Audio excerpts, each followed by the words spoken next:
আপনারা সবাই আল্লাহর ইবাদত করেন। এই জান্নাতের বাগানে আপনারা যারা যারা বসে গেলেন, আল্লাহর ইবাদত আমরা করি কথাটা যেমন সত্য, কিন্তু দুনিয়ার জমিনের মধ্যে থাকা অবস্থায় মুসলমান দাবি করার পরে নামাজ পড়ি না কথাটাও ঠিক তেমন সত্য। বলে হুজুর কেন এমন কথা বললেন? এই মাহফিলে মানুষের কোনো অভাব নাই, কিন্তু আমি একটা গ্যারান্টি দিয়ে বলতে পারবো আজকে এশারের নামাজটা এখানে 70% লোক পড়ে নাই। বলে হুজুর কেন এমন কথাটা বললেন? আরে বাবা এই কথা বলার কারণ হইল তোমাদের পরিবেশ দেখলেই বোঝা যায়, তোমাদের সুরত দেখলে বোঝা যায় তোমরা নামাজ আদায় করো নাই। কিন্তু একটা কথা মনে রাখবারে বাবাজিরা, আমার আল্লাহ পাক রব্বুল আলামিন মদিনার রহমাতুল লিল আলামিন নবীর মাধ্যমে জানায় দেয় এই দুনিয়ার জমিন থেকে অন্ধকার কবরে যাওয়ার পরে একটা মানুষের পুঁজি হবে দুইটা, জবানটাকেও বন্ধ রাখবেন না। আপনারা বলেন একজন মানুষের কবরের পুঁজি কয়টা? আরো জোরে বলেন না, কবরের পুঁজি কয়টা? বন্ধুরা রে আমার, ওই কবরের দুইটা পুঁজি। হযরতে আনাস ইবনে মালিক রাদিয়াল্লাহু তাআলা আনহু আমার নবীকে ডাক দিয়া বলে, ইয়া রাসূলুল্লাহ, ইয়া হাবিবাল্লাহ, নবী গো, ও দয়ার নবী, মায়ার নবী, আপনার কাছে জানতে চাই দুইটা পুঁজি কি? আমার নবী বলেন, ওয়াল ঈমান মাআল আমল।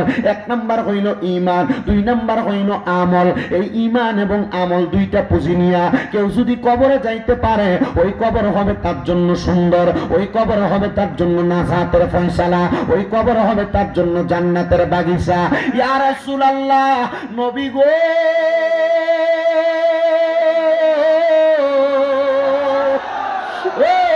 মায়ার নবী গো, আপনার কাছে জানতে চাই তাইলে ঈমান এবং আমল নিয়ে যদি থাকতে পারে ওই ব্যক্তির কবর হবে সুন্দর, তাহলে ঈমানের মূল নবী মুহাম্মদ রাসূল সাল্লাল্লাহু আলাইহি ওয়াসাল্লাম, ওই নবীর ব্যাপারে আকীদার মধ্যে বিন্দু পরিমাণ যদি সন্দেহ থাকে, আল্লাহর কসম তুমি মুমিন না, আল্লাহর কসম তুমি মুমিন না। এবার আপনাদের কাছে যদি প্রশ্ন করা হয় আপনি ঈমান বলতে কি বোঝেন, আপনি বলবেন হুজুর তাহলে আল্লাহকে বুঝি, ঈমান বলতে রাসূলকে বুঝি। না রে মুসলমান, না, আমরা ঈমান বলতে কয়েকটা জিনিসকে বুঝি।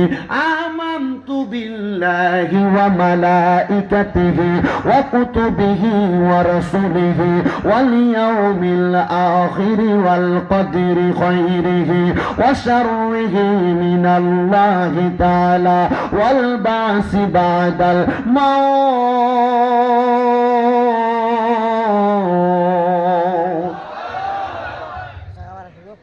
এই বিষয়গুলো সবাই আপনারা বোঝেন।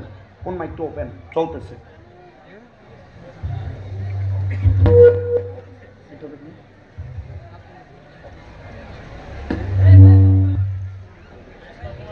না, এর কোনো দোষ নাই, দোষ হচ্ছে তোমরা স্পিকারের সামনে থেকে সরতে হবে, স্পিকারের সামনে